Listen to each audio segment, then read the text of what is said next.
Tertúlia. Minha gente, boa tarde para todos e todas.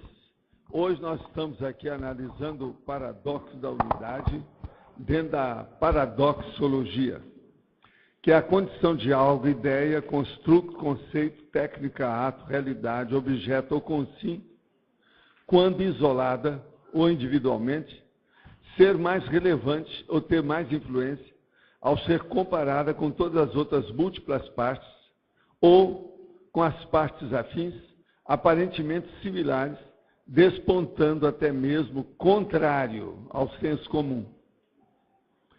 Então, a sutileza dos fatos mais transcendentes, a singularidade evolutiva, a incongruência aparente, o poder da unidade, a condição do todo, a condição das partes do todo, as partes absorvidas pelo todo individual, inteiriço, monobloco. O fato de um mínimo poder ser o máximo. A acumulação de mini-completudes compõe o complexo. O sinergismo teático das conquistas evolutivas. A escala evolutiva das consciências. A higiene consciencial vivida. A inteligência avançada de não se estabelecer conflitos com os fatos sadios. Agora, isso que eu li foi só a fatologia. Tem outro tanto de dados na parafatologia.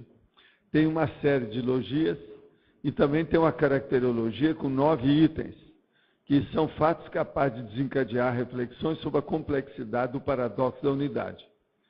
Então, nós falamos aí vários fatos, fazendo análise, para aqueles que não estão muito afeitos ao processo de aritmética e matemática, etc. A consciência intermissivista, homem ou mulher, aqui ou acolá, hoje ou amanhã, tem de encarar a própria singularidade de modo cosmoético, sem qualquer elitismo ou autotriunfalismo. Você se sente paradoxal quanto a determinadas atitudes evolutivas em relação aos compassageiros da vida intrafísica? Qual a razão de tal fato? Como reage você cosmoeticamente nesse contingenciamento?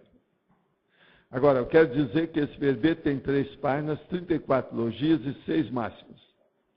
A nossa Rosa e aqueles que estão estudando os textos podem ampliar a antagonismologia, paradoxologia e a holotecologia. Faltam 3 ou 2 itens em cada um para dar certo. Agora, nós temos aqui algumas perguntas. Sou médico e estou candidato a vereador em minha cidade. Ele já está fazendo a propaganda que é Mangueirinha, no Paraná. E sinto deslocado, cansado, e toda aquela, causado talvez o deslocamento dele, de toda aquela força presencial que parece que sumiu. Eu quero provocar Tales na Câmara. Por que está acontecendo isso? Veja, ele está querendo colocar a tarefa de esclarecimento na Câmara da cidade dele. Olha, gente, então eu peço a vocês, pense no homem, vamos ajudá-lo. O nome dele é Edgar Moraes, tá certo? De modo que vamos pensar e julgar energia nele para ver como é que ele vai ser. A gente deseja que ele seja bem-sucedido. Falando em inglês seria good luck. Agora, outra pergunta dele. Sobre o paradoxo da unidade, como fica e quais são os definidores da evolução de Gasparetto e da sua mãe, Azíbia? Olha, o que eu quero dizer é o seguinte, eu conheço a Azíbia e o marido dela era um grande amigo meu, chamava Aldo. Agora, ele dessomou muito cedo, moço. Agora, o Gasparetto, a gente já tinha visto que eu vi ele desde que ele nasceu, do início. A Azíbia andava comigo, por exemplo, quando eu ia fazer meus cursos em Ribeirão Preto, lá no estado de São Paulo. Então é gente de casa. Agora, o que eu vejo é o seguinte, eles enveredaram pelo processo da TACOM até as últimas consequências. O esclarecimento é pequeno, porque depois fizeram até uma reportagem de capa numa revista semanal, dizendo sobre a indústria da mediunidade, baseada nos dois, principalmente na Azíbia e nele. De modo que isso tudo aconteceu, o processo de dinheiro, então, empanou um pouco a imagem da família Gasparetto. Agora, eles têm feito, de qualquer maneira, já havia uma instituição há muito tempo, que era muito séria lá, de ajuda aos outros. De qualquer maneira, estão fazendo uma ajuda. Agora, o processo é que fica só no nível da tarefa da consolação, não há muito esclarecimento nisso. Essa é que é a situação daquilo que nós examinamos, esses meus amigos. Agora, como posso evitar a tristeza pela dessoma da minha mãe? Como posso me ajudar e ajudar o meu filho e o meu pai nesse momento difícil? Essa pessoa aqui eu conheço muito, ela vive escrevendo carta para nós. Ela está sempre na minha TENEPS. Agora, o que eu falo para ela, ela às vezes está fora do Brasil, está nos Estados Unidos, etc. Eu não sei onde é que ela está hoje. Mas o que eu quero dizer para ela é o seguinte, olha aqui, esqueça um pouco o seu egão, pense nas outras pessoas. Ela me manda, às vezes, carta desse tamanho, que ela é grafomaníaca. Eu estou falando claro, porque eu não estou falando o nome dela. Agora, ela só pede as coisas para si e para o povo que é junto dela. Ela nunca faz assistência para os outros. Há mais ou menos uns 20 anos que eu falo para ela que ela precisa de fazer assistência. Isso é difícil. Ela tem dificuldade com isso. Então, ó, minha amiga, vamos dar um jeito. Esqueça sua mãe, por favor. Deixe ela em paz. Deixe ela seguir o destino dela. Ela dessomou, que beleza. Ela está caminhando para isso. Muitos de nós vamos melhorar depois que nós dessomarmos. Ela trabalhou muito, fez muita coisa na vida, sua mãe. Então, vamos pensar no positivo em favor dela. Agora, ó, ajudar você e seu filho, ajude os outros que você vai ter ajuda. Quer que os amparadores te ajudem? Vá aonde estão os necessitados que não tenha ligação com você. Que seja bem longe de você para acabar o egão e o umbigão. Porque seu problema é difícil. Outra coisa, esses anos todos ela está sempre num momento difícil. Aquilo é completo. Então, eu conheço bem a peça, a Marta também conhece bem, que a gente faz. Você sabe quem é que eu estou falando, sabe? Então, veja, vamos ajudá-la. Pensamento positivo. Vocês querem ajudar? Hoje eu estou pedindo a ajuda de vocês para o meu povo da TENEPS. Tá certo? Agora aqui, em binomiologia, o que é isso aqui? Eu não sei o que é que está escrito. O que é isso?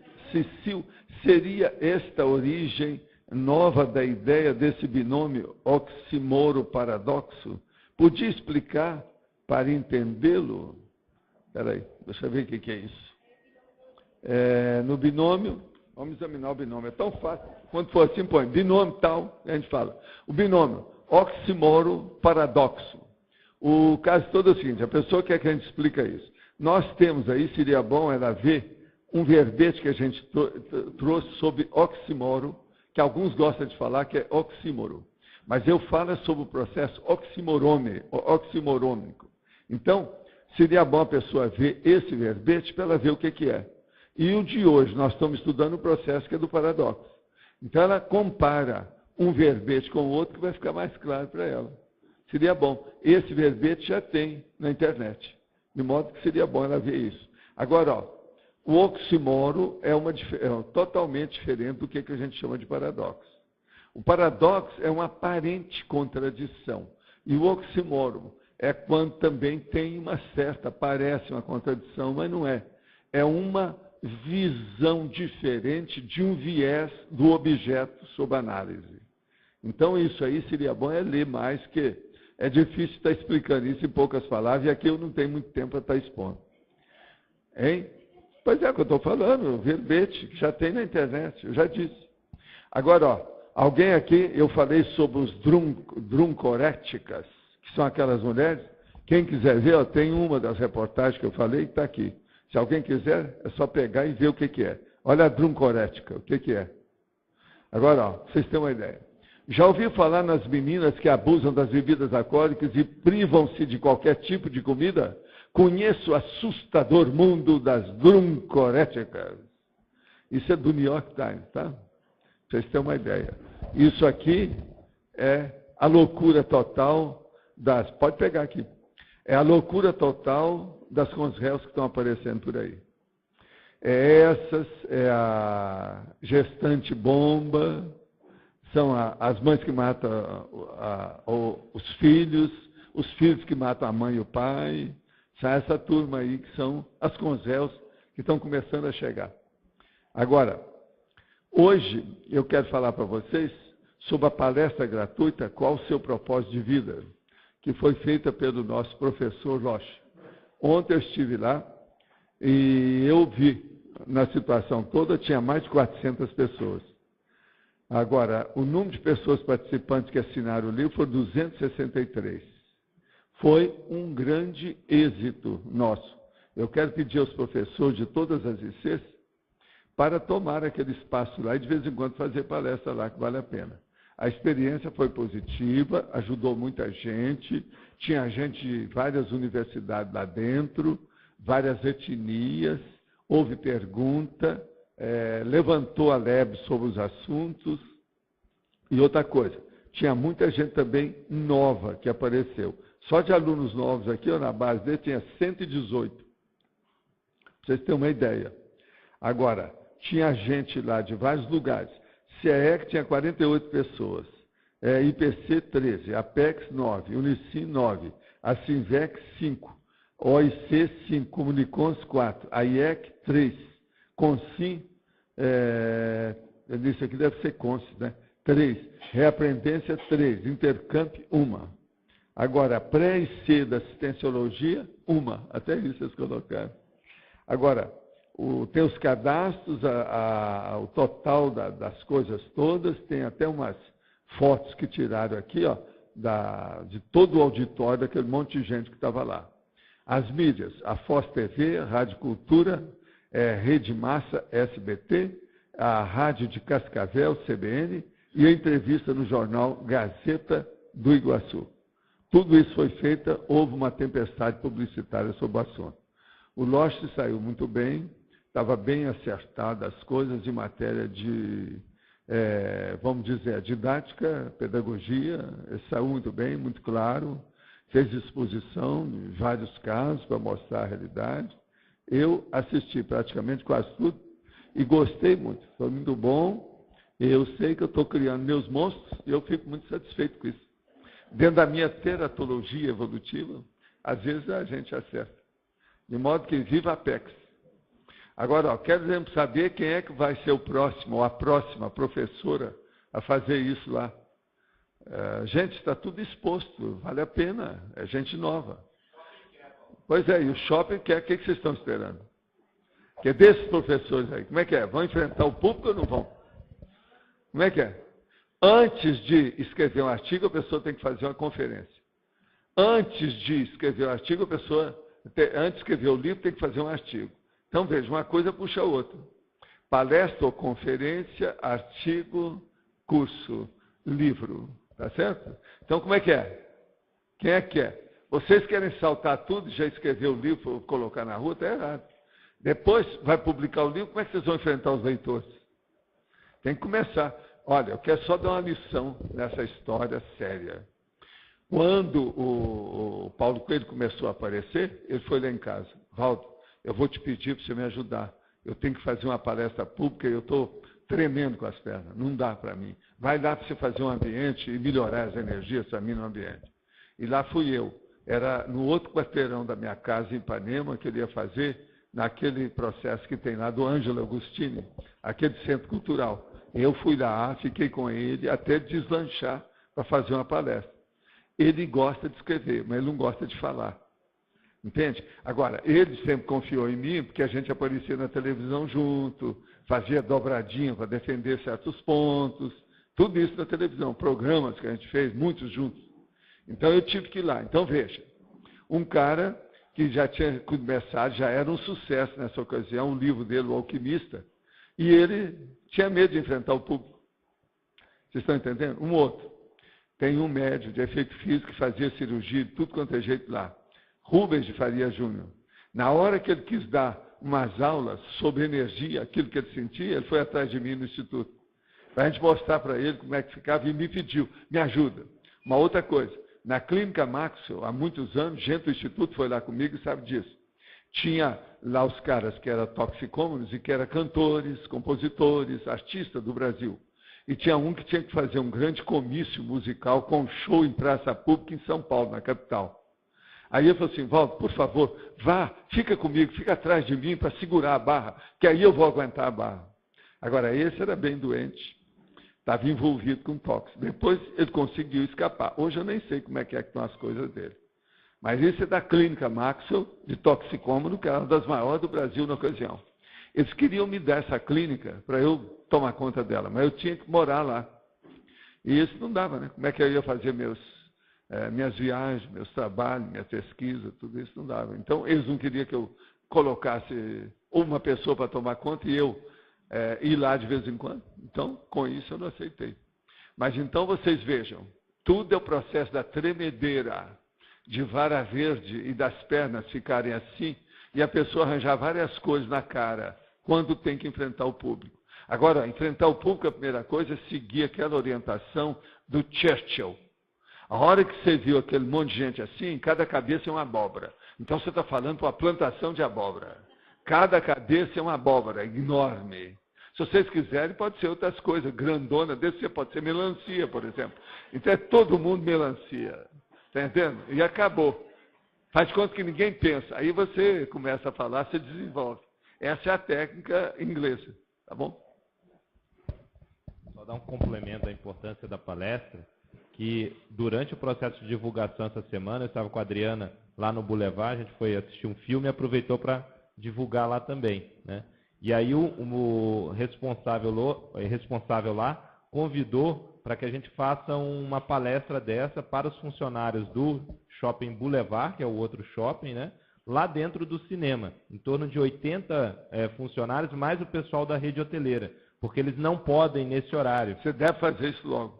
Então você já Faça vê que antes do Natal. A derivação... Faça antes do Natal, porque no logo. Natal não é bom fazer o período. É uma boa. Vocês estão vendo como é que é? Tudo dá filhote. O processo é semear. Semeou, melhora a colheita. Ressemeou, melhora a recolheita. É assim a vida. Tá certo? Agora, gente, paradoxo da unidade. Eu acho, sabe, que você hoje tem que falar alguma coisa, né, Rosa? Afinal de contas, mexe dentro da sua área. Roberto, você não acha que a Rosa devia se pronunciar? Como é que fica esse paradoxo da unidade? Você andou lendo aí alguma coisa? Mexeu com você? Você está contra alguma coisa? Eu gosto muito das coisas que a pessoa esteja contra. Entra com as coisas que você acha que estão contra. Entra aí. Fala alguma coisa. Por exemplo, examina a caracterologia lá na página 82. Esse aí é fácil. Que aí eu estou dando exemplo, né? São 9 exemplos. Olha lá, exemplo. Anão. O fato de determinado anão possuir microsoma. Como é que é? Agora, cientista. O fato do cientista de primeira ordem poder ser mais produtivo qualitativamente se comparado a 10 cientistas de segunda ordem. Olha o paradoxo da unidade. CI. O fato da consciência, CL, né? O fato da consciência livre, apenas com o mental soma, ser mais forte que a consciência e a consciência. A consciência tem 4 veículos, a consciência tem 2 no mínimo. Ela tem um só, e ela é mais forte. Como é que é isso? Olha o paradoxo da unidade. Consciência. O fato do grupo de 5 consciências unidas ter mais força se comparado ao grupo de 50 consciências desunidas. Consciência. O fato da consciência com 4 veículos evolutivos poder ser mais fraca ante o fato da consciência com 2 veículos evolutivos poder ser mais forte. Líder. O fato do líder poder comandar eficazmente 1000 homens. Minoria. O fato do consenso da minoria poder ser mais evolutivo se comparado com o consenso da maioria. Pai. O fato do pai ser capaz de sustentar 5 filhos menores ante a realidade dos 5 filhos menores ser incapaz de sustentar o pai. Semente. O fato da semente minúscula, sozinha, conter a síntese da árvore imensa. O que vocês acham? Mais paradoxo que esse, vê se você me arranja mais um para dar o 10. Só para chatear. Dentro da sua conta aritmética, vale a pena chegar no 10. Agora, ó, por aí vocês estão entendendo o que é o paradoxo da unidade. Afinal de contas, vocês são uma unidade frágil, fraca, covarde, ou vocês são uma unidade já forte, strong profile e outras coisas mais. Entende? Esse é o caminho. Tem lógica isso? Gente, combata a ilogicidade. Vê se nessas 3 páginas tem ilogicidade. E venha com seu tacape. Eu estava com vontade, em cada abertura dessa, arranjar, sabe, uma bordura e dar para cada pessoa. para significar que ela tem que fazer uma heterocrítica, que ela tem que fazer o questionamento. Então, arranjar uma borduna de índio. Eu precisava de umas 100, pelo menos, né? Isso, para distribuir. Ah, a borduna está aqui. Tal. Todo mundo entra armado para fazer a crítica. Mas, ô Roberto, vamos em frente. Faz favor. Puxar para o lado da natureza. Você está sem borduna ou com borduna? Sem borduna. Passou a fase de índio. Mas, olha... em relação à natureza, a manifestação da natureza de modo geral. Como é que você veria a energia imanente como sendo a unidade nisso, nas manifestações? Não, isso é igualzinho o caso do primo pensante. Por exemplo, a unidade. A inteligência básica do cosmos é a unidade básica, né, de tudo. Então, essa que é a unidade, o paradoxo da unidade mais forte é o primo pensante. Agora, veja, a energia imanente deriva disso. Quem é que sabe? Isso é da mateologia, eu não sei. Eu não sabe como é que é isso, de que modo que vai. Então, esse para mim não é só um paradoxo. Isso para mim é um enigma. Eu ainda não cheguei lá. Se alguém aí chegou, pode vir que o microfone é democrático. Ele aceita tudo. Tá, mas aí do ponto de vista assim, da percepção mesmo de energia e a identificação das energias... Eu penso que o problema é o seguinte, quanto mais a pessoa caminha, mais unitária ela fica. Ela perde o egão, mas ela aumenta o discernimento. O egão desaparece, está entendendo? Mas fica um ego muito maior devido ao discernimento. Então, por exemplo, você quer um ego maior do que uma consciência livre? Com toda por exemplo, o abarcamento, o universo, a cosmovisão, aquela panorâmica que aquela consciência é capaz de influir.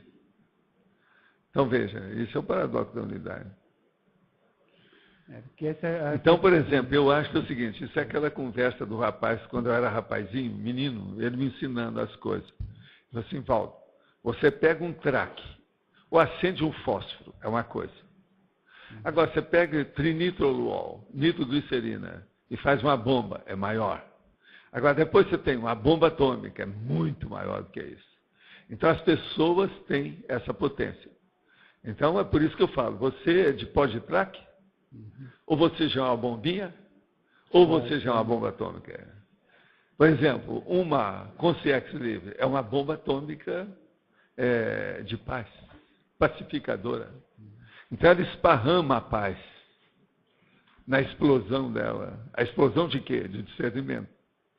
Isso é TARES, é tarefa do esclarecimento. Então veja, a inteligência, genialidade, criatividade. Isso é que manda. Agora, assim, pegando a origem da ciência para cá, esse foi um tema que sempre perturbou em todas as áreas. Né? Praticamente desde o Cro-Magnon. Mas assim, em termos de pesquisa... O cara chegou para o outro e falou assim, ó, meu búfalo é maior do que o seu, você tem que me dar 2 do seu, senão eu não troco. E já era o processo entende? O paradoxo da unidade. O búfalo dele era maior. Por quê? O outro tinha 2 fêmeas e ele tinha um macho. Está entendendo? Tudo é. Agora, diz que isso é da época do Cro-Magnon. Então, nessa época, eles deviam estar falando tigre de sabre, né, dente de sabre e o mamute. Então, veja, você acha que a gente já tinha uma discussão dessa? A gente na Sibéria, há milhares e milhares de anos, e você vinha com o mamute macho, e eu com 2 fêmeas. Não, o meu é superior ao seu. É a fêmea que manda. Aí você, não, é o macho. Agora veja, é o paradoxo da unidade. Entende? Aqui, ó, tem um problema do machismo aqui. A hora que eu falo o caso do pai e dos filhos.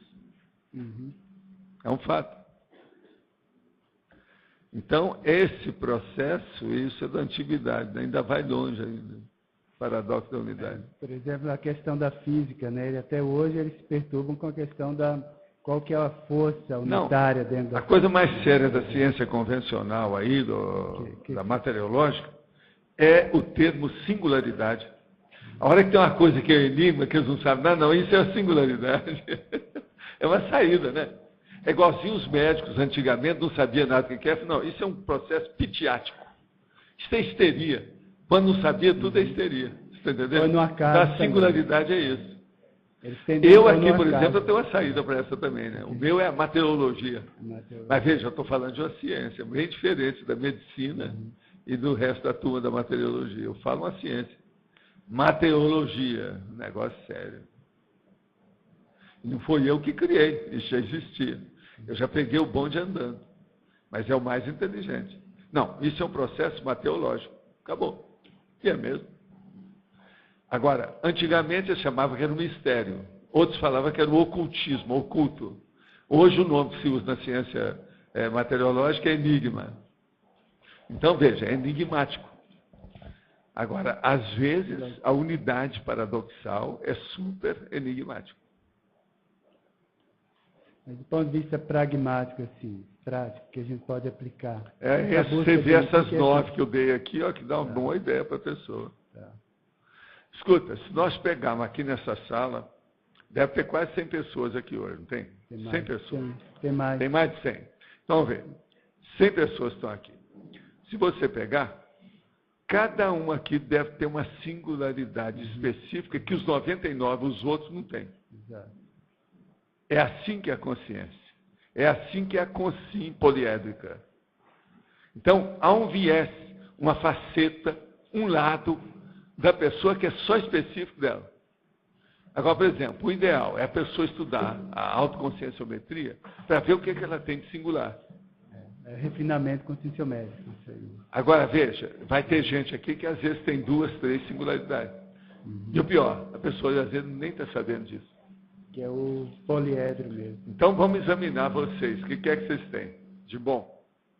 Que você ainda nem descobriu. Então, vamos pensar nisso. O paradoxo da unidade é muito importante para nós estudarmos a conscienciologia. Tá certo? Mas, então, um sorriso primeiro, porque você é um sorriso ambulante, não é isso? Então, vamos ver. Aí, assim tá bom, tá ótimo. Tá ótimo. Tá bom. Bom, a ideia é a seguinte. Com relação à potencialidade do ginossoma, né? Ao estilo de liderança da mulher, mas utilizando bem o ginossoma. Como é que a gente podia aprofundar isso com relação ao paradoxo da unidade? O homem usa o bíceps, que o bíceps significa testosterona. A mulher usa o útero, que é, você está entendendo? Progesterona e outras coisas mais. Então, o problema todo é por aí. Agora, veja, a mulher é mais criativa do que o homem. Que ela é capaz de criar um corpo que dá vida, que permite uma consciência se manifestar. O homem não é capaz. Agora, veja, isso sai de dentro dela. Então, é um processo de, vamos dizer, duplicação de si mesma. Então, você, como mulher, você é uma, vamos dizer, clônica. Está entendendo? Agora, uma coisa muito interessante é o seguinte, ó, só para você falou nisso, eu quero só lembrar que é um negócio, se eu falar aqui, ninguém mais, nunca vai esquecer. E a maioria nunca ouviu falar nisso. Eu garanto que não ouviu. Você quer ver uma coisa? Você sabe o que é clono, não sabe? Clono. Que é a duplicação de alguma coisa, de um objeto, alguma coisa. No caso, quase se fala de um ser vivo. Então, clono, vai ficar igualzinho. Então, é o dublê. Entende? É o stuntman, é o sósia. É uma duplicação. Isso é o clono. Agora veja, na epilepsia, uma pessoa tem uma convulsão tônica e clônica. Está entendendo? Agora veja, olha só, uma pessoa que tem uma crise epilética não parece com a mulher que está parindo? Eu sei que vocês nunca pensaram nisso. A maioria nunca pensou. Mas veja, é perfeito. Por quê? Há contrações do processo que vem do útero, da força dela, para mandar o processo aí, para dar a luz. São contrações tipo epilética. Você está entendendo? Só que tem que dar aqui. Por exemplo, a maioria aqui passa por isso, os homens também, mas é contração só para fazer outras coisas, não é para parir. Né? Outra coisa. Como diz o meu amigo lá em Uberaba, dar à luz, as mulheres são todas umas mártires e heroínas. Por quê? Ela é capaz de fazer cocô de um tijolo. É complicado. Vocês começaram a entender a escatologia do meu amigo agora, do ponto de vista médico, está perfeito isso. Agora fala assim, ó, vem cá, muda esse tijolo e coloca um adobo. Aí ele falou assim, bora, mas adobo é maior, tem os adobos enormes. Mas vocês estão entendendo? Agora, a contração clônica e o cronos. Vocês estão entendendo a relação? Veja, agora a mulher, ela é superior por causa disso, né? hein? Estou pensando no processo da interossistência no nosso caso, né? Tudo é assistência, pois é, mas não é isso. Pode... Aqui, ó, o que é que uma pessoa precisa mais nessa vida? Adivinha o quê? O quê? Da outra pessoa. Né? Gente, um soma. Sim, senão... Vocês esqueceram disso? E quem é que dá isso pra gente? A mulher. Homem não dá, não. Hoje em dia estou até tentando descartar o homem, nem estou precisando muito mais. Para mim, vai ficar todo mundo, com o passar do tempo, incesto do gás, igual a Ilha da Mulher Maravilha. Só tinha mulher. A gente não sabe como é que paria a gente, mas eles davam um jeito, né? Alguma coisa acontecia. Mas então, ó, escuta. Simone, você entendeu o que é o cronos e a contração clônica. Na hora que ela faz a contração clônica, ela está criando um cronos dela. Vocês estão entendendo a lógica disso? Tudo baseado na biologia, nos fatos, na situação. Então, veja, a gente examinar o processo biológico, o Roberto sabe disso, é muito sério. Muita coisa fica esclarecida. Agora, a medicina não chegou nem aí para fazer essas comparações. Falta muito contraste ainda na medicina para estudar essas coisas. Por isso que eles nunca descobriram o macrosoma, porque não faz contraste com as pessoas. E na parafisiologia, né, do genossoma, isso a gente pode fazer em relação com a amplitude energética? Pode. Potência energética? Também. Tudo é. Que daí seria agora, veja, esse crono... Escuta. Uhum. Lá no fundo, quem tem mais energia é sempre a mulher. É que ela não sabe usar por causa da emoção, por causa do instinto. Tá. Mas uma mulher é que fecha quarteirão. Ela vai na rua e fecha o comércio. Homem, claramente. Homem faz isso quando ele vem como herói, vem da guerra, desfila em carro aberto em New York, entende como é que é? Na principal avenida lá, tal, aquele negócio todo. O povo joga papel picado em cima. Isso aí já é uma manifestação política. Agora, a mulher não. Ela quietinha, não fala nada. Ela vai andando só, mas andando certinho, né? Aqui, ó. Ó, estilo de modelo. Claro. Esse aqui é o negócio. Sem falar nada. E andando direitinha. E, vamos dizer, atendendo a anatomia, a fisiologia, a marcha, o modo de andar. Agora, isso é energia. O povo fica pensando que é só panícula de pouso, que coloca a mulher toda cheia de contornos, curvas. Não é só isso, não. O processo é energia. E ela pode... Tem mulher que eu já vi que é um canhão de feia, do ponto de vista da estética. Mas ela dava uma piscada assim, só a chispa que saía de um olho, pronto, o povo tudo arriava. Então, o processo é de energia. O que eu já vi mais na minha vida foram mulheres com mais energia do que o homem. Agora, o homem, ele se destaca bem, porque quase sempre tem uma liderança que está aberta para ele domina aquilo. Mas do ponto de vista de força presencial mesmo, com seriedade mesmo, os hormônios da mulher superam isso. Por isso que eu falo que a mulher tem um corpo superior ao do homem. Então, sabendo utilizar agora, bem o mal é que a maioria das mulheres não sabe nada disso, são burraldas, burrildas e burróides. Não leva isso em consideração. Então, não tira partido do processo, não tira proveito. Ela não se utiliza convenientemente do assunto. Entendeu? Entendi. Isso é que é uma pena. Ela pode virar uma atratora de consciências por causa da intersciência. Pois é, às vezes ela usa isso na prostituição, usa para vender... esse é um modo inadequado. Enciclopédia, né? Você está entendendo? Uma opção de coisa. Então, faz assim, para mostrar. Então, isso é bobagem, não é por aí. Então, a mulher mesmo, ela tem que ter postura. Se ela tem postura, ela tem porte, ela sabe andar, só isso já muda tudo. Agora, veja, o povo fica pensando que a estética conserta isso. Não é. Você está entendendo? Não adianta nada uma pessoa, por exemplo, se ela tem até força presencial, tem muita energia, mas ela não tem porte, ela não tem apresentação. Não adianta nada. Entendeu? Eu já falei isso aqui em tertúlias anteriores, sobre força presencial e poste. Entende? Aqui, o passaporte, a coisa mais séria que tem é a pessoa, não é o passaporte. Passaporte, é o poste. Esse que passa boa, melhor. Essa foi boa. Tá certo? Tá bem. Okay. O que mais tem aí? Outra coisa, ali na atributologia, né? Sim. Então, ali, predomina das faculdades mentais, notadamente do autodiscernimento, quanto à autossuficiência evolutiva da megafraternidade. Como assim? É complicadinho, né? É. Agora você veja Mas me bem. chamou muita atenção.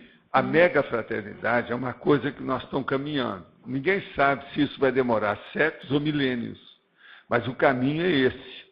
Agora, então, vamos pensar. Uma autossuficiência evolutiva para chegar nisso. O que a pessoa precisa nessa autossuficiência? É o nível ou percentual de profundidade da inteligência evolutiva dessa pessoa. Quanto mais inteligente ela seja, mais ela vai chegar perto da megafraternidade. A autossuficiência, então, evolutiva dela vai aumentar. Então, essa autossuficiência é a inteligência evolutiva com referência à interassistencialidade. Você entendeu? Veja que é perfeito isso. É assim que você vai valorizar ou enriquecer uma pessoa dentro da unidade que ela representa na humanidade. Entendeu? Esse é o caminho. Entendi. Porque eu juntei as duas coisas, o processo do ginossoma com isso aqui, com a autossuficiência evolutiva. Né? Pois é. É muito maior. Aí amplia tudo, né? Amplia tudo. Tá. Agora, isso é que a gente tem que passar aí para frente. Em matéria de gênero, são essas noções que são importantes. A maior besteira que tem é o processo de competição entre gêneros, macho e fêmea. Tudo é besteira. Não é por aí. Entendeu? Os dois utilizarem a cooperação mesmo. Cooperação, intercooperação, é aquele negócio. Mesmo. Intercooperação. Tá bom? Ok. É isso. Mas então, vamos em frente? Boa tarde. Boa tarde. Ela é candidata a alguma coisa na eleição? Ainda não. Não. Aqui nesses 9 exemplos que você deu aqui, Sim. o da semente, eu Sim. concordo que é um paradoxo, mas eu não estou concordando que seja um paradoxo da unidade, porque se comparado a outras sementes, todas têm a síntese da árvore. Não, mas Então, uma semente só faz uma árvore. Sim, mas aí mas se Não comparar com as interessa. O outras que eu quero sementes, falar é o seguinte, é uma unidade pequeniníssima, minúscula. Gente, tem semente que é menor do que certas pílulas que a gente toma. Agora, daquela semente, às vezes nasce um arbusto, depois nasce uma árvore, nasce uma loucura. Tudo começou dali. Então, veja, é o paradoxo do diminuto. É o mesmo do anão lá, o número 1. Eu acho que é um paradoxo, sim. Mas aí, quando for, pela definição e pelos outros exemplos que você colocou até daqui dos cientistas, você fez uma comparação de um cientista com outro cientista. Então, uma semente semente... Então, mas a semente é igual ao cientista. É um princípio consciencial. Sim. Você esqueceu dessa. Não, mas aí ela se Outra coisa, sobressai o com ovo pares, né? seu, o meu ovo que me criou, esse corpo, é um ovo. É o paradoxo da unidade. Mas ainda Agora, veja, quando esse ovo cria problema, entende? Dá o univitelino, aparece gêmeo. Olha só. Agora, o paradoxo é a pessoa em si. Por exemplo, você personificar uma consciência através daquele corpo. E aquilo nasceu um negócio microscópico assim. Isso é que é o paradoxo da unidade. Agora, o crescimento dessa unidade é igual ao caso do anão. Entendeu? Por exemplo, a semente que virou uma ave enorme é um macrosoma. É igual ao anão com macrosoma. Mesma coisa. Te vira, você tem dificuldade com essas coisas. É ela que implicou comigo e chegou e falou assim, você fala que ali, o caminho da lógica, que é, você lembra o que você falou? Sim, que não é bem pérgola, isso que eles falam, que não é uma pérgola, eu falei assim, é pérgola sim, eu falei que era moderna, por que não?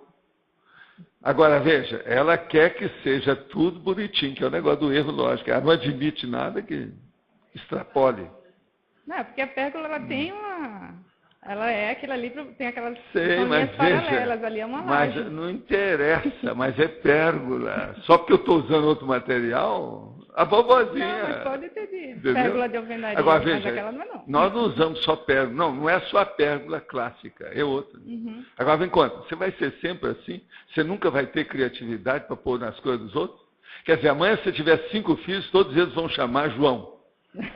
É isso? Não tem criatividade nenhuma. Não, os meus 2 gatos têm nomes Sim. diferentes. Você tem? Opa, então já está melhorando. E eu que dei os nomes. Já tem luz no fim do túnel, a coisa já está melhorando. Como é que chama seus gatos? Fiona e Ted. Ah, então tá. É porque é um macho tá bom. fêmea. Ah, já melhorou. Se fosse Eu Fiona e tenho Tirek era mais eu tenho complicado. né? esperança, viu? É por aí. Mas olha, você entendeu aí? Olha a conotação. Pensa bem, compara os 9, que você vai entender isso mais. Compara os 9. Mas eu li a definição também. É. Não, eu falei que você tem que depor aqui nesse tribunal hoje, porque está mexendo com a matemática. Ela não ia ficar quieta ali, não deveria. Mas Ia eu mexer em eu li alguma a coisa. definição, e a definição também não me ajudou. Pois é, deixa eu dar uma, É. aproveitar aí a dica que ela... É assim, ó, na definição está dizendo que pode comparar, pode comparar com as múltiplas partes ou pode comparar com pares afins. Então, porque a unidade, normalmente ela é usada para você comparar com coisas da mesma qualidade, tá certo? Então, todos esses itens aqui, olha, até o 8, ele comparou uma unidade, comparou com quantidades diferentes da mesma espécie. Essa 7ª aqui, ela fez com partes dela mesma, entendeu? Ela com ela mesma. Ela mudou um pouco, ela pegou a categoria. A categoria também de cientista é a mesma. Aí tem vários. Agora, vocês estão vendo como é que um assunto desse, aparentemente tão simples, é complicadinho? Ele é complicadinho. Agora, é o paradoxo. Então, vale a pena a gente estudar. Está entendendo? Agora, compara os 9 com calma. Faz uma tabulação disso que você vai entender mais. Eu não quis fazer para não complicar mais aí. Mas então, Valesca, vamos em frente. É o seguinte, professor, eu queria entender melhor, por exemplo, quando você apresenta um traço força, em determinado contexto, que fica muito óbvio, e até às vezes é um caso de extrapolação. A gente pode considerar isso um trafor, mesmo que ele não se repita tanto? Ou alguma coisa que a gente tem que desenvolver mais? Se é uma extrapolação, ainda não é bem um trafor, já é uma extrapolação, é uma coisa esporádica. Isso é uma exceção. Um trafor, ele tem que parar com a exceção e ser uma coisa já aceita, ou perdurável, ou que pode se repetir, repetitiva. Agora, no caso aí, não é bem. Agora, uma extrapolação que vem e se assenta, aí sim, já é um trafor. Você está entendendo? Então, por exemplo, você ainda não tem clarividência, mas você começou a ter. Daí a pouco você tem facilidade de ver as coisas em várias áreas. Isso já virou um trafor para você, a clarividência. O que você está rindo? Não, Ah, é? Ela está lá, né? Ah, já. I'm sorry. Foi sem querer. Não, foi um caso interessante porque eu acho que foi mais um caso de extrapolação, né? Teve uma dinâmica chamada Consim-Trafor e teve um caso específico de processo de frontosacralidade que eu tive e foi muito intenso e não se repete tanto. Algumas vezes ele se repete. Então, a gente tem o trabalho de fazer uma apresentação depois que cada pessoa passa pelo Consim-Trafor. O grupo escolhe o trafor que ela vai apresentar para ajudar o resto do grupo para melhorar aquilo, né? Então, escolheram para mim um caso... Isso foi quarta-feira agora? Foi quarta-feira agora. Aí, escolheram para mim um caso, né? Que eu fiquei na dúvida, porque eu tenho algumas vezes e não é tão forte assim, mas assim, em pouquíssimas vezes foi muito intenso. E eu pensei, mas isso é um trafor? Não, é um trafor, apresentou, apareceu, eu fiquei nessa dúvida, porque eu vou apresentar sobre isso, né? Eu tomei como um desafio agora, de desenvolver... Você pode falar que você já tem um trafor do extrapolacionismo. Já é alguma coisa. Agora, não pode falar qual foi o fruto do extrapolacionismo. Isso aí tem que esperar sentar, tem que se repetir. Até você se assenhorear daquela conquista, você dominar o processo. Por enquanto você não domina. É isso mesmo. Agora, pelo menos você já tem um mecanismo que obtém aquilo que é extrapolacionismo, já é alguma coisa. Não, isso mas agora já clareou bem a... Agora, ó, a maioria aqui tem extrapolacionismo. É que a maioria ainda não tem noção disso. Então ninguém dá valor. Aquilo é interpretado de maneira errada. A abordagem não é errônea, não é a mesma. Tem muito disso. Obrigada, professor.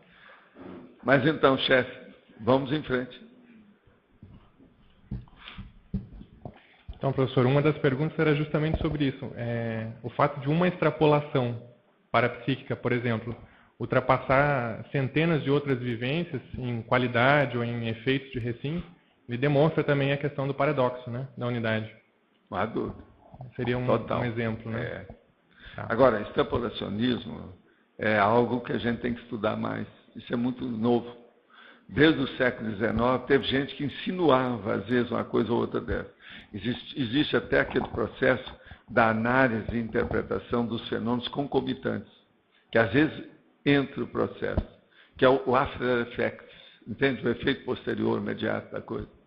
Isso às vezes é extrapolacionismo. Mas o extrapolacionismo, do jeito que eu falo, nessa interpretação, com esse approach, ele praticamente é ignorado. Então a gente tem que estudar isso mais, dentro do parapsiquismo. Agora, qual seria assim, a dica para fazer a pesquisa do que levou ao extrapolacionismo? É você ver o extrapolacionismo, primeiro examinar, interpretar e definir. Fazer assim, por exemplo, no caso, virar o fato do avesso, para ver qual foi o fenômeno, o conteúdo do fenômeno. A partir daquele conteúdo, você vai estudar o que é que levou você até aquilo. É o conteúdo do fenômeno, do extrapolacionismo parapsíquico. Okay. Examina o que foi. Tá certo? Tá. Mais uma pergunta. Aqui na página 80, o último item, efeitologia. Sim. Certo? O causador isolado, homem ou mulher, da criatividade evolutiva, desencadeando múltiplos efeitos positivos e favorecendo milhares de consciências. Tá. Antes, tirando o exemplo das verpons da conscienciologia, eu fiquei pensando exemplos anteriores, pessoas ou figuras da humanidade que poderiam se encaixar nesse exemplo. Esse é um monte de gente, todos esses descobridores, inventores, um monte de Fleming, gente dentro da área de medicina, certos processos de arte, certos processos de ciência, tudo entra nisso. O cara que descobriu a roda, por exemplo, já pensou? Ele está ajudando até você, eu, todo mundo aqui. A maioria veio aqui através de roda. Quer dizer, esse cara inventou a roda antes dos outros. Hoje tem um monte de gente querendo inventar a roda de novo, mas não resolve. Ela já foi inventada. Então é aquilo que eu falo, por exemplo, não adianta vir falar em TENET. A TENET já foi inventada. Ninguém vai inventar isso de novo. Você está entendendo? Pode aperfeiçoar o processo, mas não tem jeito. Agora, a INVEX é a mesma coisa. E o macrosoma, a mesma coisa. Já foi inventado, já tem palavras, já tem tudo. Não adianta. Então, assentou jurisprudência técnica, científica, acabou. Então, isso é muito sério. Sim. O Charles Darwin se enquadraria também? Também. Também. Um monte desse povo, né? Tá joia, obrigado. Professor, acho que o que eu ia perguntar tem a ver com o que o senhor estava falando agora. Existem já conceitos que estão assentados, né? E tem as verpons que estão aí para serem, né, trazidas e discutidas. Uma vez na tertúlia o senhor falou da relação entre o autodiscernimento e a verpon, que a pessoa, através do autodiscernimento, ela chegaria na verpon. Chega. Agora, o autodiscernimento também é que faz a pessoa interpretar a verpon. Tem gente que vai interpretar 10% da realidade daquilo, das consequências daquela verpon. Outro já vai interpretar com 90% certo. Então, isso varia infinito. O discernimento está em todas. Ele aparece em todas. E aí o que entra aqui? A lucidez. Lucidez. E outra coisa, a experiência. É aquilo que eu estou querendo escrever agora, um verbete, que é o conhecimento prévio. Agora, você vai falar assim, mas você já está falando de conhecimento prévio? Porque tem a retocognição. Cognição é conhecimento, reto é passado. Então, é o conhecimento prévio. Mas não é isso. Eu quero falar do conhecimento prévio. Por exemplo, conhecimento prévio.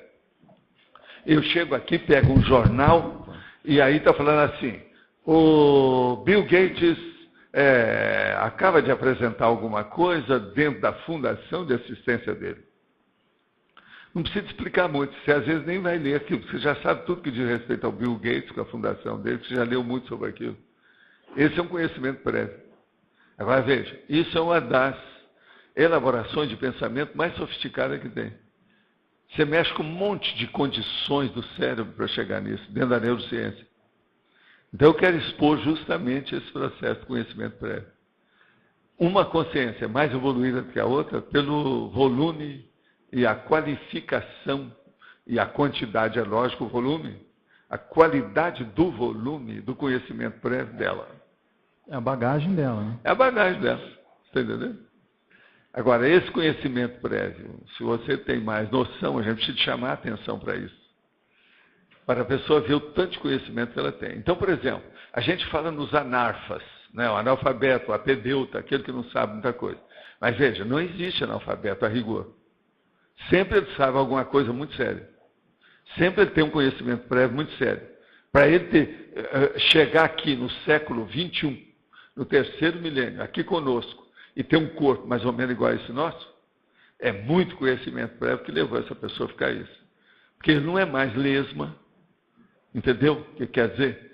Ele não é mais cachorro, ele não é mais gato, ele está com um cérebro sofisticado, e está sabendo mexer com esse cérebro. Porque cérebro todo mundo tem, agora saber usar é que é a dificuldade. Entendeu a diferença aí? Então, o conhecimento prévio ele é importantíssimo para nós examinarmos tudo isso aí que você está falando. É um processo de autocognição, né? Não, tudo é autocognição. Auto é da pessoa, cognição é conhecimento próprio. Mas agora, o processo é o conhecimento prévio. É aquele que você não faz muito esforço para saber, porque você já sabe. Então, você já pega o carro lá na frente. Você salta na cognição. Entendeu o que quer dizer? Isso é impressionante. Agora, isso é estudo da neurociência. A base mesmo é a neurociência. Tá certo? Mas por que entra a neurociência aí, né? Porque não tem a questão das retrovidas? Isso não estaria no cérebro da pessoa. Não, mas a neurociência que está começando a ver o valor do conhecimento prévio agora. Eles estão chamando a atenção, os livros estão tudo falando nisso. Entendeu? Agora, um dia, eles vão chegar na retrocognição de vidas anteriores. Que é aquilo que o Freud não chegou, que a turma toda da neurociência também não chegou, os psiquiatras todos que estudaram. Seria o paracérebro ou a memória? Né? Agora, a paracerebrologia. O dia que chegar nisso, acabou. Agora, até lá eles vão ter que matar a ciência materiológica. E essa morte vai ser difícil, muita gente vai chorar. O enterro vai ser muito lacrimoso. Vai ser um problemão. Vai mudar o paradigma. Entende? Professor, eu queria aprofundar aqui na retilinearidade do pensamento. Daria para fazer uma relação com esse paradoxo aqui da unidade? A retilinearidade da autopensionização, ela serve para tudo que diz respeito à intelectualidade. Tudo que você colocar a retilinearidade da autopensionização vai clarear e, vamos dizer, aumentar a eficácia daquele seu pensamento intelectual, daquela sua ideia sofisticada de discernimento. A retilinearidade coloca aquilo rapidamente, em linha reta, sem dar muito contorno. Você está entendendo? Vai direto, e não indiretamente. Isso é seríssimo. Vamos pensar nisso. Mas então... Sr. Valdo, quero entender o seguinte, em relação ao trafar, ele é uma unidade dentro da manifestação da consciência, né? Eu às vezes não entendo por que um mini trafar, ele sabota toda a manifestação. Ele paralisa. Isso. É isso que eu estou querendo entender. Como que é isso? O processo do efeito que ele tem. Se você, por exemplo, se quer ver o negócio do efeito, como é que é? Vamos olhar um efeito positivo.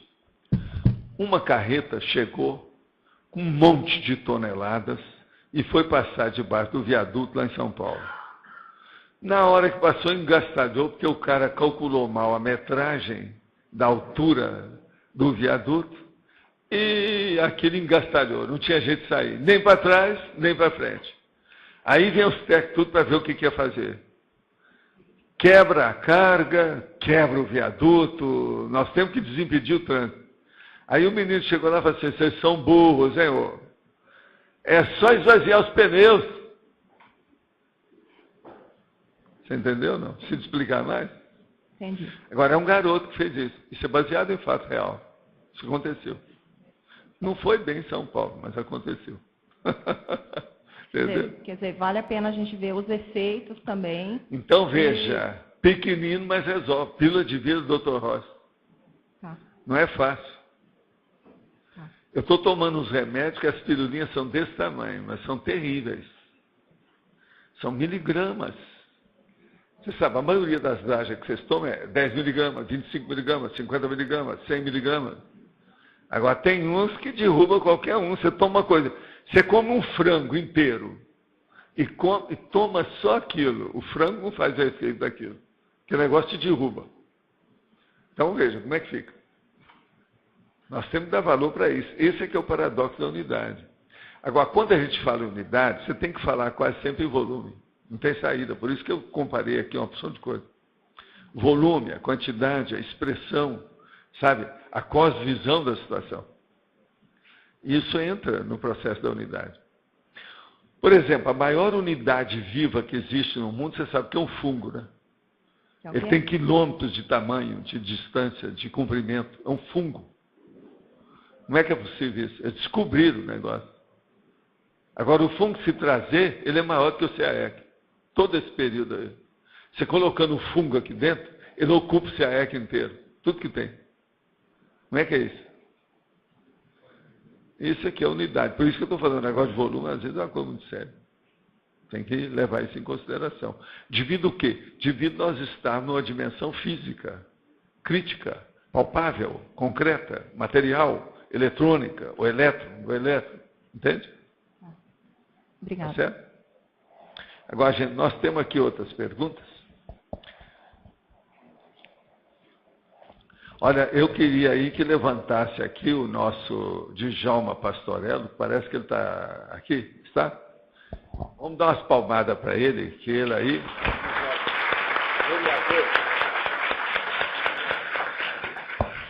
Agora, tem um amigo nosso também aqui, que é o Reni Pereira, que é candidato também aqui, ó, a prefeito nosso. Como é que pode ser?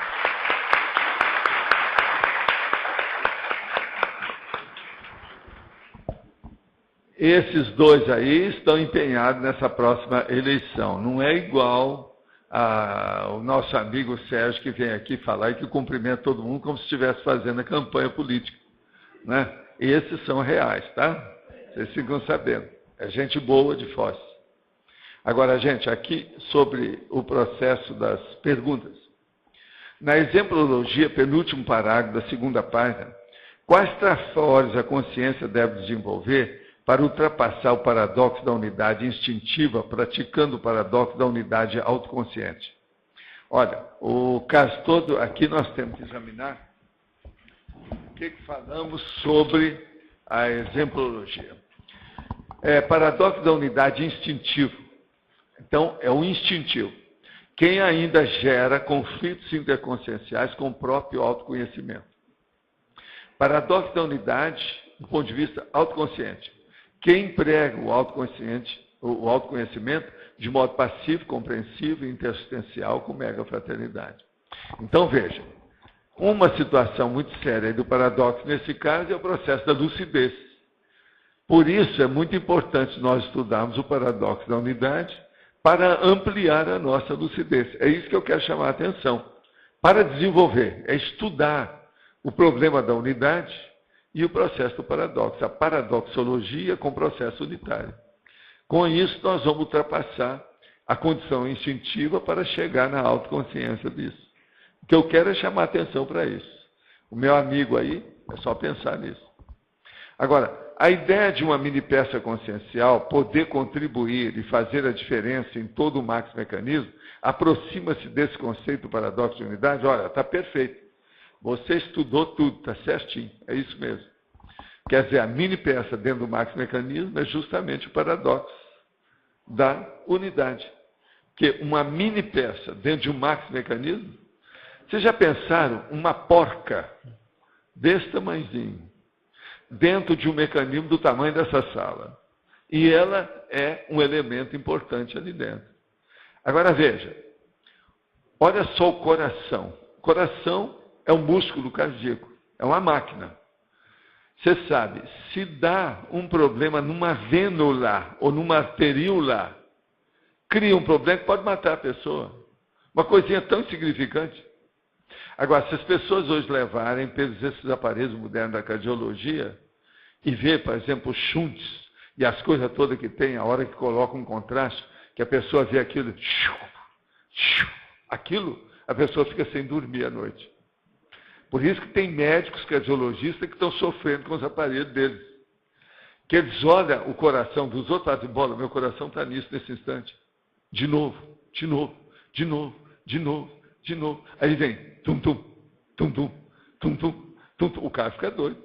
Por isso que muitos estão tomando uma opção de remédio. Você sabe que tem um monte de médico aí doente. Os aparelhos estão levando um monte da medicina a ficar piradinhos. É um problema sério isso aí. E a cardiologia está no meio disso.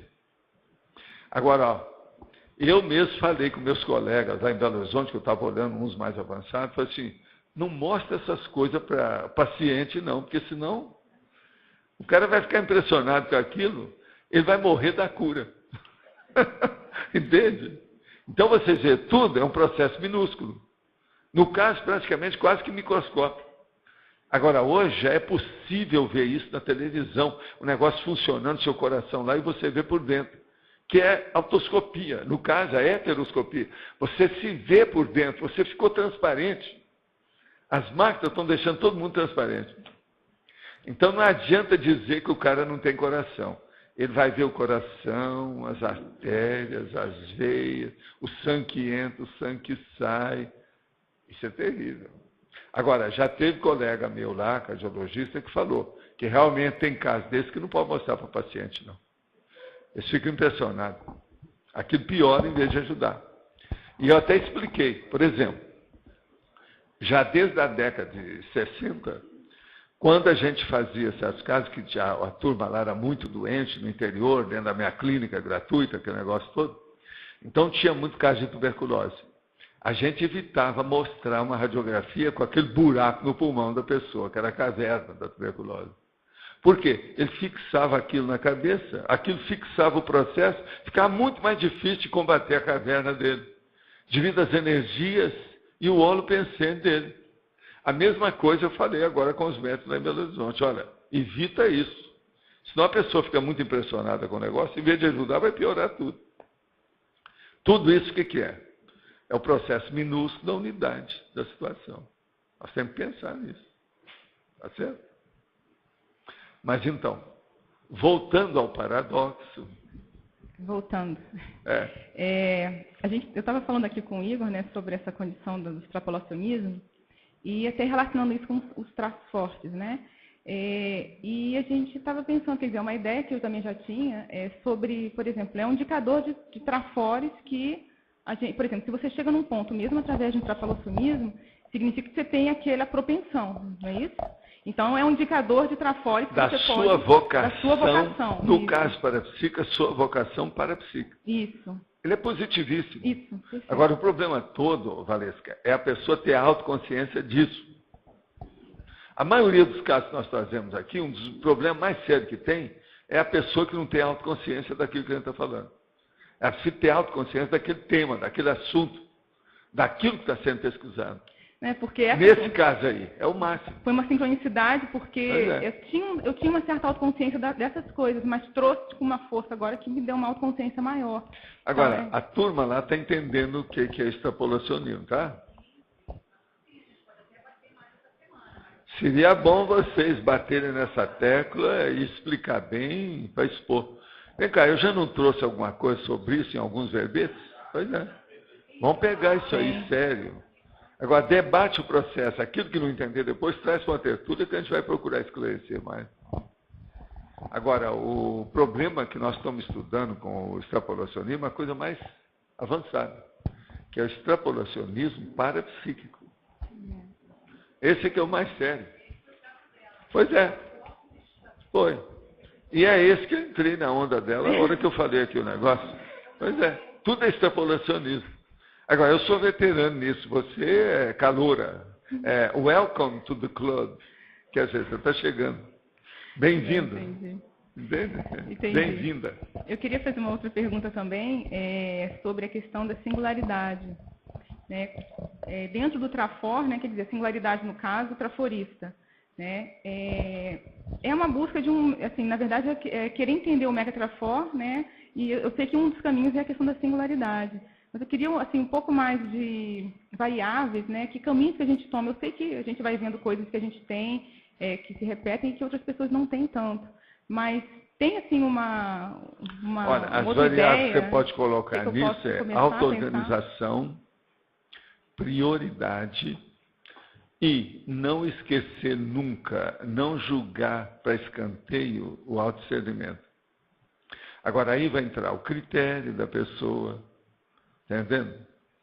O problema da focagem ou a focalização. Por exemplo, tem que estar no mega foco sem sair. Porque senão não adianta. Ela vai para o acostamento, ela fica no acostamento.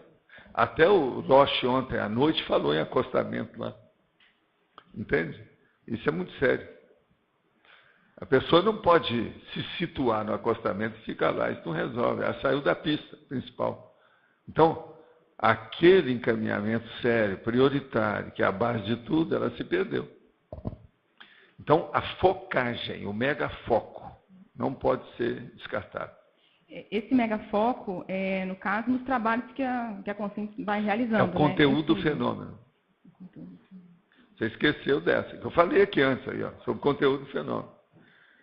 Tem que ficar atento o tempo todo e fixado no conteúdo do fenômeno, que é a base. Porque a mensagem foi dada através disso. É o conteúdo que é a mensagem. O resto é moldura, ó, é excrescência. É apenas apresentação. Então, veja, não adianta dourar a pílula. O negócio é saber qual é o conteúdo da pílula que vai fazer o efeito. Mesmo em pré-cognições que tenham informação do que vai acontecer, tem coisa por detrás ali, o porquê daquilo. E outra coisa, no extrapolismo sempre vai acontecer alguma coisa diferente. No extrapolacionismo total. É outra coisa diferente, por isso que ele extrapola. Ele nunca vai ser rebarbativo. Ele não é de mesmex. Ele não é repetitivo. Entendeu o que ele quer dizer? Ele está sempre mostrando um ponto a mais. Um ponto a mais. É aquele caso da espiral. Subiu, mas sempre, nem que seja 1 milímetro acima. Está entendendo? Está subindo. É ascendente. Há um crescimento. Então, por exemplo, é a bola de neve, que aumentou mais um pouquinho. 1 milímetro na circunvoltura da história. Só que ela sobe, né? Não desce. Você entendeu? Bola de neve. É o caminho. Agora, ó, anota tudo isso e depois faça os contrastes, faça o confronto. Isso pode te ajudar. Tá certo? Obrigada.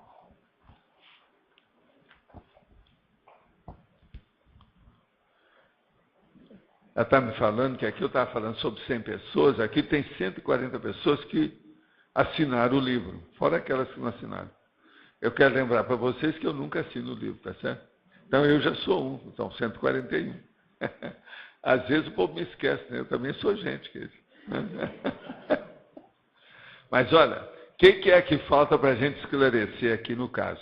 Eu vou aproveitar esse período para dizer o seguinte: nós já decidimos, excepcionalmente, que é aí um processo paradoxal para nós, dentro do nosso roteiro, que não vai haver eleição na sexta-feira que vem e nem no sábado. Normalmente só não temos eleição no sábado. Agora, as texturas vão continuar tudo certo. Mas agora, então, no sábado não vai ter eleição, na sexta, porque no sábado nós vamos aparecer aí para ajudar a Semana da Saúde. Nós vamos falar sobre o banco genético. Isso é no sábado. E no domingo, nós vamos trazer também um assunto para a Semana da Saúde, que é a dieta frutariana. De modo que isso eu já quero deixar bem claro aqui, para não haver dúvida sobre os assuntos que nós estamos fazendo, tá certo? São os dois temas aí, que isso aí é uma coisa diferente, a gente tem que estar expondo, explicitando a situação. Pode falar, Will. Na página 81, na antagonismologia, tá? Segunda linha. O antagonismo, poder temporal finito, poder consciencial indefinido. Esse indefinido aí que... É o segundo que fala lá. Antes de começar, já teve gente para vir me falar. Agora, veja, o que é que eu falei sobre o caso do erro lógico? Mais uma vez, ó, vocês dois estão nessa. Eu te pergunto só uma coisa. Uma questão indefinida, ela é finita ou ela é infinita? Escuta essa, Rosa, me atenda aí nessa também. Não, eu te pergunto. Outra pergunta que eu posso fazer sobre o mesmo assunto, mas no outro ângulo. Você não acha que indefinido e infinito é a mesma coisa? Uma coisa infinita, ela está definida? Não. Então acabou. O que você está perguntando? Foi o que eu falei para ela. Ela falou, não, eu estou entendendo, Entendendo? Agora veja, a palavra infinito é muito difícil você estar usando. Uhum. Finito é uma coisa boa, mas infinito é igual a impossível, nunca. São palavras difíceis, a gente evita. Agora, indefinido é o máximo. Você pode falar, ninguém pode reclamar nada. Na matemática não é. Eu estava olhando no dicionário. Sei, mas o que é que eu tenho que ver com a matemática? Nós estamos falando da unidade de modo geral, não é só a unidade aritmética ou matemática. Aqui, banana para matemática. Tá certo? Eu até estava pensando, o senhor cita muito exemplo que a consciência, ela pode, em tese, pode ocorrer quase tudo com a consciência. Pode. Eu fiquei imaginando se isso tem relação com esse antagonismo. Tem, mas é lógico que tem. Na situação, se você for pensar, tem. Agora, veja, o poder temporal finito. Porque ele é finito. O seu corpo desaparece, cadê o seu poder temporal? Ele some. No mínimo, ou você te dá uma doença, ou você morre, ou você vai embora, você muda de dimensão, acabou, ele é finito. Agora, o poder consciencial é indefinido. Você sabe, por exemplo, qual é o poder consciencial de uma consciência livre? Eu não sei. Alguém aí sabe? Ô, Roberto, você está com um cara que sabe. Fala aí pra gente. Entendeu? Você entendeu a diferença? Entendi. Agora, do ponto de vista, ô Rosa, do ponto de vista que está aqui, você vê algum erro nisso? Alguma contradição nisso? De modo algum. Não tem jeito. Tá. É tudo baseado nos fatos. Outra coisa, eu falei fatos. Eu não falei para fatos. Se eu for falar de para fatos, o negócio piora. Entende? Aumenta mais. E no caso, uma existência, uma vida intrafísica. Sim. A evolução, porque existe uma escala evolutiva. Sim. A consciência, ela conseguiria acelerar de forma extremamente rápida essa evolução? Eu não ponho a mão no fogo, não ponho a mão na cumbuca para consciência nenhuma. Tudo é possível. Devido ao processo da vontade. A vontade é o maior poder que a consciência tem. Ela é capaz de fazer tudo. Agora, por outro lado, eu tenho aquela minha observação. Esse negócio de mutação é uma das coisas mais difíceis que tem com a consciência. E eu vejo devido ao processo de temperamento. Tem gente aí, ó, que eu conheço há várias vidas. O temperamento mudou muito pouco. Está tudo mais ou menos do mesmo jeitão. A coisa está ali. É difícil. Então, veja, as mutações são difíceis, né? Então, você falar que uma pessoa fez a mutação, eu não admito isso. Só vendo, palpando, examinando, vivendo junto, para a gente saber se é. Tudo é devagar e sempre. Como eu digo, paulatinamente. Quer dizer, a pessoa tem que receber uma porção de paulada gradativamente até ela melhorar. Não tem outro jeito. Entende? Naquela hora a Valesca estava colocando a questão do extrapolacionismo, né? Como que funciona isso? A pessoa ela precisa ter vários extrapolacionismos até que aquilo vira mas contínuo. Antes de ter isso, ela precisa ter uma coisa, o mérito. Sim. Esse mérito é conquistado por quê? Pelo esforço pessoal. Algum esforço ela mostrou que conquistou a boa vontade de amparador que está ajudando a ela a ter um extrapolacionismo parapsíquico. Agora, veja, sem esforço pessoal, não há evolução. Então, a base de tudo é o alto desempenho, a auto performance. O que a pessoa está fazendo? É o esforço pessoal dela. Não tem lógica? Então tá. Eu tinha um outro aqui que eu... Sim, só que daí eu estava olhando, estava entendendo. Vamos ler. Questão da exemplologia. Sim. O senhor coloca ali, o primeiro deles que é o instintivo. E o outro, o autoconsciente. Isso. O senhor aí, na verdade, o senhor está pegando a questão do autoconhecimento. Como que a consciência lida com o autoconhecimento? É isso. O processo todo aí é esse, é o paradoxo da unidade. Quem ainda gera conflitos interconscienciais com o próprio autoconhecimento. E o outro, quem emprega o autoconhecimento de modo pacífico, compreensivo, interassistencial, com mega fraternidade. Tá. Agora, veja, o mega conhecimento, ou a cognição, é a base de tudo. Você tem discernimento, é porque você tem conhecimento. Se o seu conhecimento é bom, é porque o seu discernimento também é fora de série. Senão não adianta nada. Uma pessoa pode ter muito conhecimento de coisas perdulárias, secundárias, que não interessa. Tá certo? E às vezes até negativa, às vezes até ilícita ou marginal. Isso não resolve. O negócio é ter o conhecimento justo, equilibrado, sadio, produtivo, evolutivo. Conflito. Não, beleza. Tá certo? Então, Mônica. Professor, aqui no sinonimologia, você colocou no número 9, componente unitário autossuficiente, singularidade simples. O que é uma singularidade simples? A singularidade simples, por exemplo, é uma coisa que ela é singular, mas não é uma coisa excepcional. Então, é uma coisa unitária, pequena, mas que é singular. Dentro daquele contexto que está sendo examinado, ela é única, ela é singular, ela é ímpar. Então, por exemplo, a singularidade é a condição de ímpar. Esse ímpar pode ser pequenininho, pode ser uma coisa grande. Por exemplo, você tem aí uma fazenda que você tem uma cordilheira que tem 5 montanhas. Eu viro para você e falo assim, eu só tenho uma chácara, mas na minha só tem um morrinho. Então, veja, eu tenho uma unidade de montanha, você tem 5. Você está começando a ver o volume da situação? No entanto, é a mesma coisa. A minha singularidade essa aí é fácil. Eu posso fazer uma esplanada e acabar com o morro. E posso plantar feijão, soja lá. Agora, você não, você tem uma cordilheira, você tem 5, você vai ter que fazer muito esforço. Por quê? A sua singularidade é composta, ela é complexa, difícil, maior. Estou dando um exemplo assim bem palpável, concreto, né? Agora, aí vem aquele negócio do parto da montanha. Está entendendo? O meu morro é o parto da montanha, de lá vai sair um pintinho. Pipiu, pipiu, pipiu, pipiu, e fica só nisso. No entanto, era uma montanha. Agora, você lembra do Rio de Janeiro, a esplanada do Castelo? Tinha o Morro do Castelo. Você chegou a conhecer o Morro do Castelo? É da minha época, eu conheci. Entendeu? Eu vi alguma coisa do Morro do Castelo. Depois fizeram a esplanada. Aquilo demorou. A fase final da esplanada eu ainda vi mexer. Depois criaram uma loja para vender roupa, que era esplanada. A esplanada, tudo mais barato, não sei o quê. E tinha os ternos que já vinham prontos, que eles imitavam dos americanos, lembra disso? A esplanada.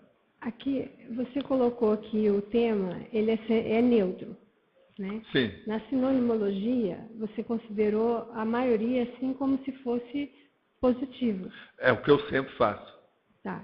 Eu quero chamar a atenção para o aspecto positivo para ajudar os outros, é um processo didático, né? Tá, então eu queria levar aqui na frase... Aqui, o negativo, a gente quase sempre, você não precisa mostrar muita coisa não, todo mundo sabe. Tá. Tá. Se sabe, às vezes não fala, mas no fundo sabe. O que está errado? Tá, então... Às vezes a pessoa não confessa o que ela está pensando. Okay. Na frase enfática, você considera... então... A consciência intermissivista, homem e mulher, aqui é colar, modo de encarar essa própria singularidade. Por que você coloca assim, sem o elitismo, sem o autotriunfalismo? Porque toda vez que uma pessoa começa a mostrar que ela tem algum talento maior, ela procura fazer algum elitismo para se salientar mais ainda. E ela descasca os outros. Nós temos um exemplo de um cara que está até fazendo show agora, atualmente, lá. Aqui em São Paulo, né? Hein? O cara da Bossa Nova. Como é que é o nome dele? Tá. Você já viu como é que ele implica com todo... Ele é um psicótico. Entendi, tá. Todo mundo sabe disso. Eu falo porque todo mundo já falou, desde os Estados Unidos até aqui. Tá, porque a ideia que eu tinha, assim... Ele é uma personalidade pública que pode ser analisada publicamente, né? Tá. Porque se ela começa a fazer, a consciência começa a fazer elitismo, ela acaba saindo dessa condição positiva. Agora, entre os artistas isso é muito comum. Você está entendendo? Que é aquela personalidade, qualquer coisa dá uma histeria danada, bate tudo, quebra o camarim, etc. Tal. Quanta mulher não é assim? E tem aquelas também da empresa. Atualmente tem até um filme aí que está mostrando um caso desse. Como é que chama? Prada. Ela mostra bem essa condição também, que é o processo também do elitismo. Agora, você quer elitismo pior é o da política, que é o elitismo, por exemplo, do Putin, lá da Rússia. O cara é um cérebro, né? Tudo dele é na base do trabuco. É ou não é? Ele está dirigindo a Rússia. Olha as coisas que eles fazem. Manda matar os outros com as coisas muito esquisitas. Todo mundo sabe disso. Está saindo aí internacional. Umas intoxicações esquisitérrimas. Né? Eles já evoluíram mais. Os russos já evoluíram mais que os Borges. Eles estão sabendo matar os outros melhor que a turma dos Borges. Já houve uma evolução enorme na matança. Tá bem. Só mais uma dúvida. Você falou de conhecimento prévio.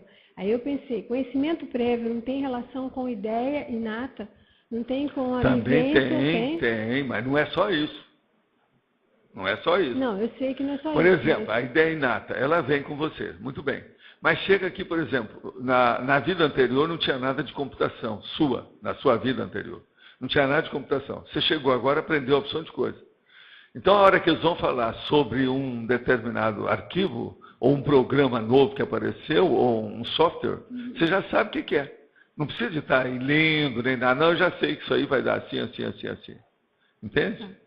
Então, veja, isso é um conhecimento que você adquiriu recentemente. Mas ele é prévio já para você. E com isso, você corta caminho, você anda mais depressa, você entende tudo lá na frente. E outra coisa, esse eu quero falar no conhecimento prévio, porque é o caminho que todo mundo vai caminhar para chegar no taxipsiquismo. Taxipsiquismo é aumento do conhecimento prévio. Você vê a lógica disso? Sim. É ou não é? Sim. Isso eu ainda não escrevi.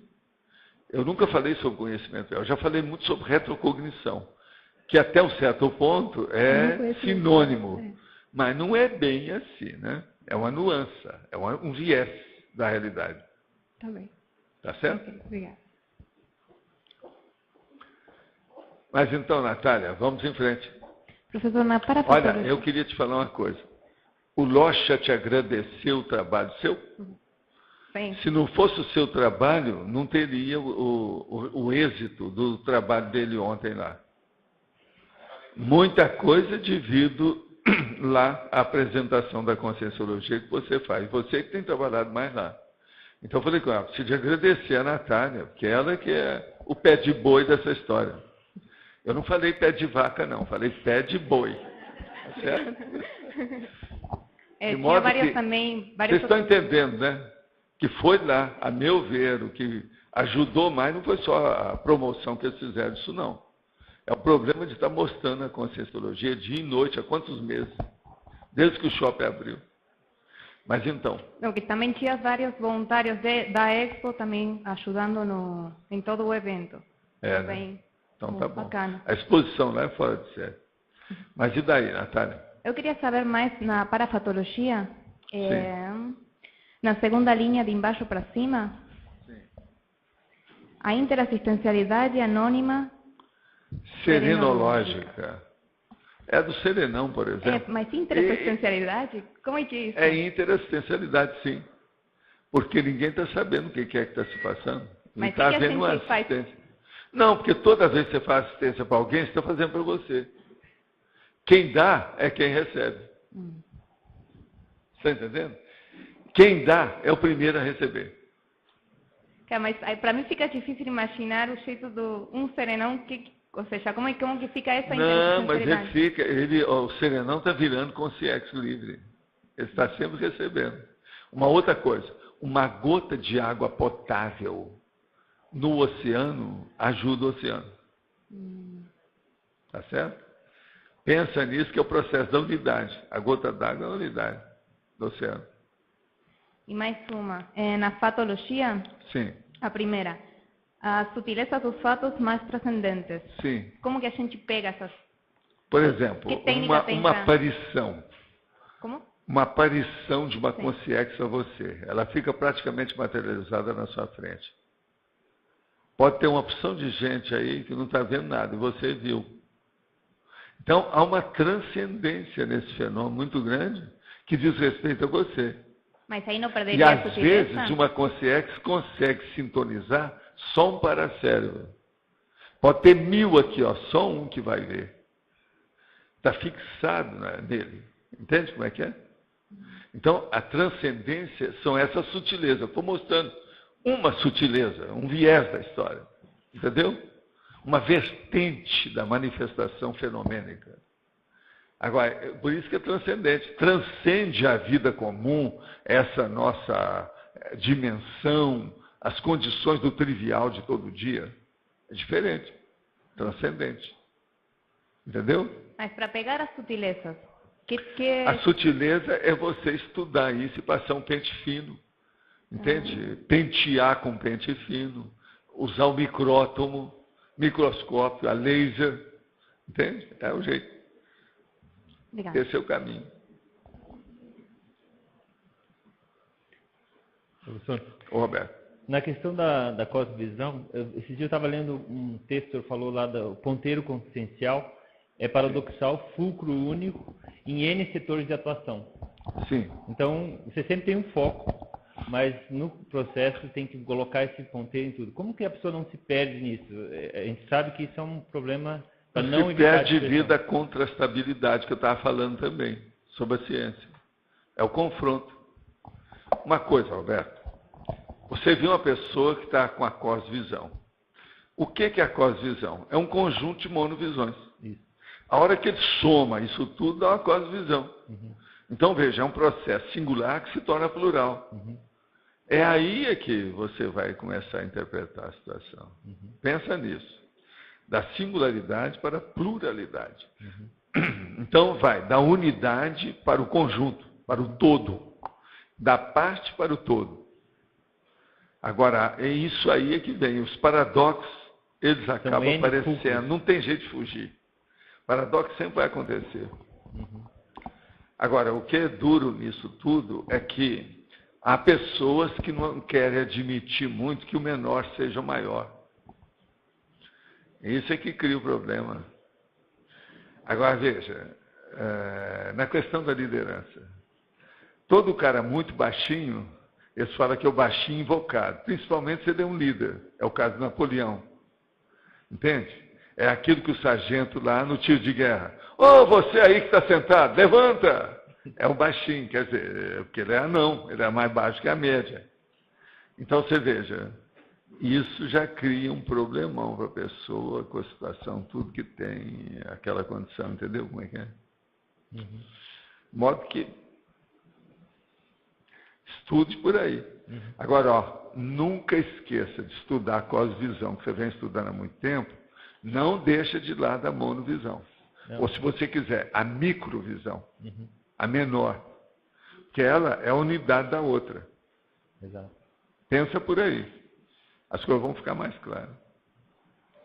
Mas então, você já estudou o outro aspecto, vamos ver agora qual paradoxo você arranjou. Na Paradoxologia, página 81. Eu estava pensando aqui o que seria um exemplo de paradoxo insólito.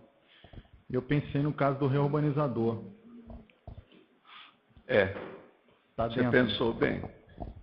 Mas olha, paradoxo insólito tem muita coisa, né? Se você for pensar, é muita coisa. Por exemplo, você quer ver uma coisa? Como é que você e eu, que somos calvos, quer dizer, falando em português, careca. A gente não tem proteção para a cabeça. No entanto, eu sou um cara burro, mas você é um cara inteligente. Como é que você consegue ser inteligente sendo careca? É um paradoxo. Não tem proteção a cabeça? Que negócio é esse? Está entendendo? Eu, a hora que perdi a proteção dos cabelos, arranjei um câncer, espino celular aqui, ó. Tá vendo? Justamente do corono chakra. Quer dizer, é um desafio, um desaforo, né? Então pensa, como é que fica? Olha o paradoxo. Tem que tomar uma providência, né? Tem que tomar uma providência, você não acha? Eu uso chapéu, né? Tá certo? Tá legal. Tá vendo? O meu chapéu substitui meus cabelos. Eu tinha muito cabelo. Ainda teve uma época que eu passava tudo para trás, não precisava nem de pastilha, tinha até tupete. Você sabe, a gente está acabando o tupete, então você vai reduzindo assim, ó. Fica mais modesto. Que a crista desaparece. Mas olha, fala. Boa tarde, professor.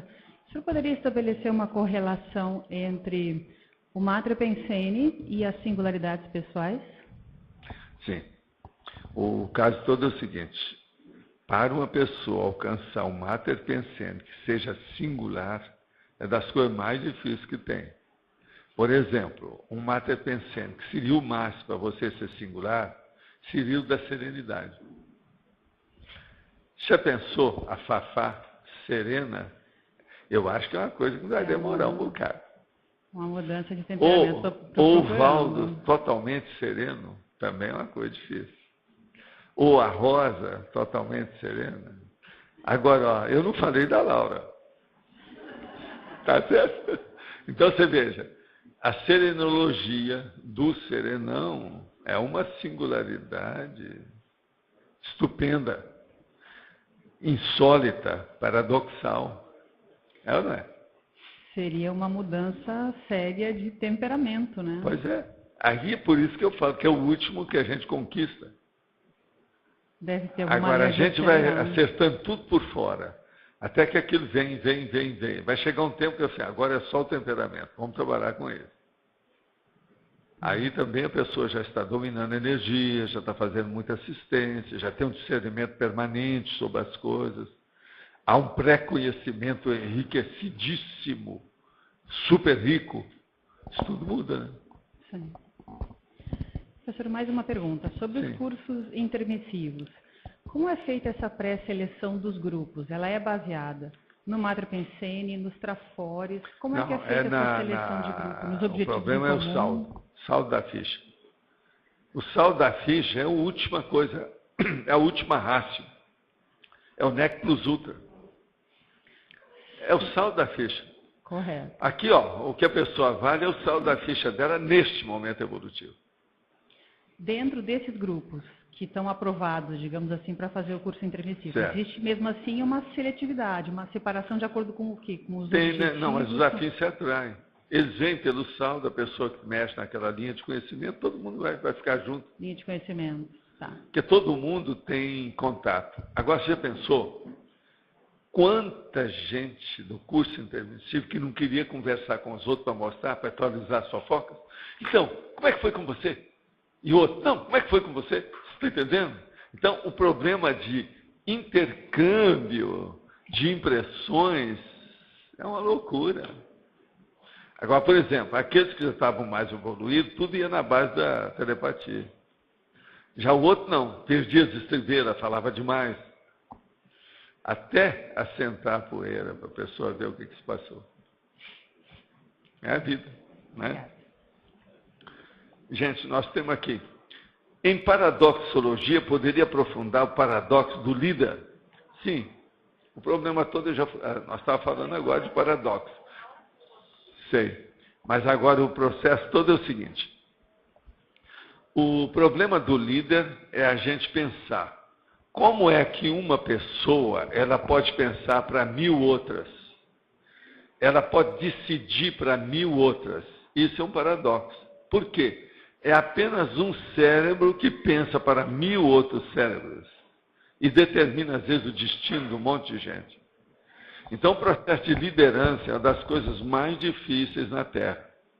a maior parte das grandes interprisões grupo-kármicas, elas existem e elas se manifestam mais, vamos dizer assim, mais frequentemente, devido à falsa liderança, ou uma liderança corrupta, ou uma liderança desviada, que é da desviologia, quer dizer, que a pessoa foi para outro, ela se perdeu dentro daquela diretriz básica, cosmoética, natural, equilibrada que tinha. Então, o processo do paradoxo da liderança, ele ainda não é muito estudado. O que vocês vão ver é o seguinte, às vezes na Terra hoje, no século XXI, do jeito que nós estamos, com tanto avanço de comunicação, de televisão, de processo, por exemplo, da informática, da aeronáutica e tudo mais, o que a gente percebe? Ainda tem muita gente que é ditador. E tem muita gente fazendo uma força danada para ser ditador, para fazer revolução, para matar os outros, para poder dominar todo mundo. Então veja, olha o paradoxo da liderança. Que burrice que não é essa pessoa. Agora veja, a pessoa tem muita autoconfiança, tem muita confiança no seu pulso. Ela às vezes tem muita força presencial. Uma pessoa dessa pode ter até carisma. Mas veja como é que fica. Mais ignorante, por exemplo, que esse Chaves, da Venezuela. O cara é precipitado, só de olhar para ele você vê. De vez em quando eu falo, o jeito dele parece aquela cara de cachorro louco, que é a síndrome do cachorro louco. O Collor tinha isso, ó, apiar o Collor. Esse Chaves está lá, a gente não sabe para onde vai isso. Então vocês vejam, isso tudo é o problema do paradoxo do líder. Então o líder ele tem que mostrar muita vitalidade, mas que não seja contra as outras pessoas que são os liderados. Ele tem que defender os liderados e não ir contra. É aí que pega o carro, né? A situação difícil. Agora, gente, hoje tem gente para fazer alguma transmissão de recado aí? Então, ó, hoje nós temos 14 temas para vocês fazerem a eleição para terça-feira, tá certo? Só vamos ler os verbetes e depois temos os seguintes recados na seguinte ordem. A Márcia, da OIC, o Eduardo, a Carla, a Camille e o Flávio. O Adélio também? Tá. Repito, a OIC, a Márcia, o Eduardo, a Carla, a Camille e o Flávio. Vamos pedir para todos os que não quisessem ficar aqui escutando os recados, por favor, conversar fora, para o pessoal poder aqui falar com tranquilidade e escutar todos bem. Obrigada.